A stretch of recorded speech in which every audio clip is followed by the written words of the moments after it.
Oh, sino kumakain nito? Pressed asparagus. Kahaba oh, parang tubo. Ano, 98 cents daw. Tapos itong labanus. Labanus. Itong labanus na to, ito yung breed ng ano, ng taga Lebanon. Ito. Kaya Lebanese ang tawag. Pero inano nila sa English, ginawang Labanus. Lebanese, Lebanus. Kaya pag pinagsama mo, Lebanese o kaya Lebanus pwede. Yan, Lebanus, Lebanese. Tapos ano pa?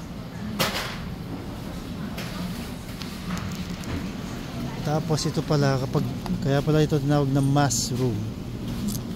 Dahil ang dami nila kaya mushroom oh. Pag tumubo sila, maramihan. Kaya tinatawag na mushroom. Yan oh. Maramihan sa isang puno. Ito naman, kiwi ang tawag dito eh. Kasi ang gaspang ng balat eh oh. So kaya pala yung pang shine ng sapatos, kiwi rin ang pangalan dahil pag sinyayin mo yung sapatos mo sa kiwi, kikinang. So ito, magaspang. Kaya pag sinyayin mo yung sapatos mo dito sa kiwi na to, kikinang din. So kaya pala tinawag na kiwi fruit. Iba naman yung kiwi sapatos na pang shine.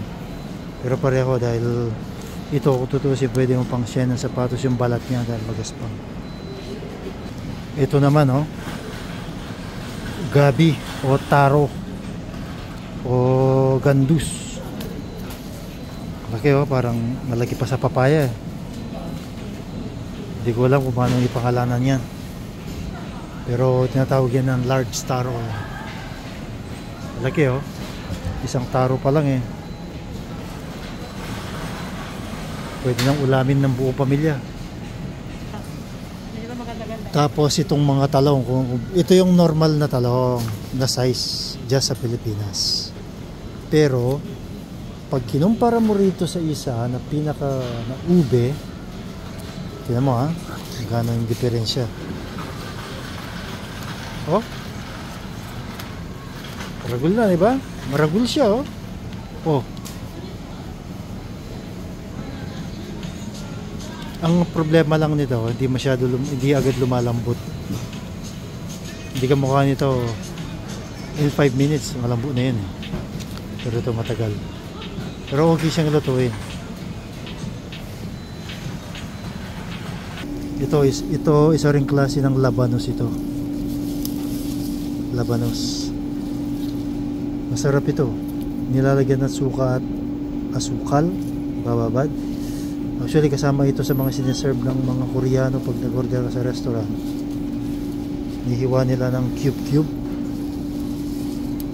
quadrado, tapos parang appetizer.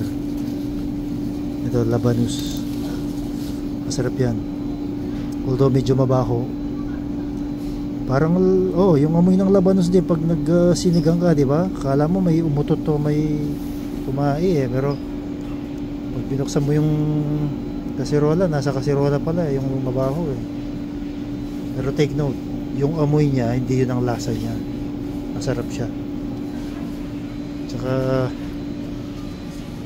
ano, masustansya sa katawan. Ito naman yung mga bread na masarap. Ayan, masarap yung mga bread na yun. Ayan, masarap yung mga yan. Medyo may kamahalan nga lang. Ito $3.79. So kung magko-convert ka, nasa 120 pesos yan, 130 pesos. Mahal ano. So kung nasa Pilipinas to, baka hindi mo mabibili.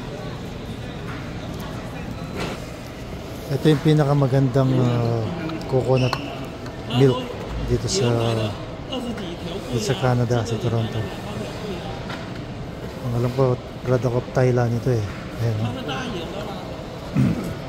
Ito talagang gata. Ito yung masarap na ginagamit sa lahat ng pagluluto ng klaseng gata. Other than this, huwag ka nang bumili ng ibang klase ng coconut milk. Mapuprostrate ka lang. Kasi may mga tigwa $1 dito. Minsan nga 95 lang eh.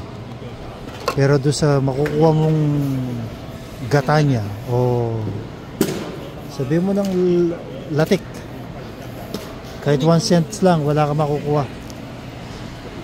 Yun lang. So, okay guys, thank you for your watching.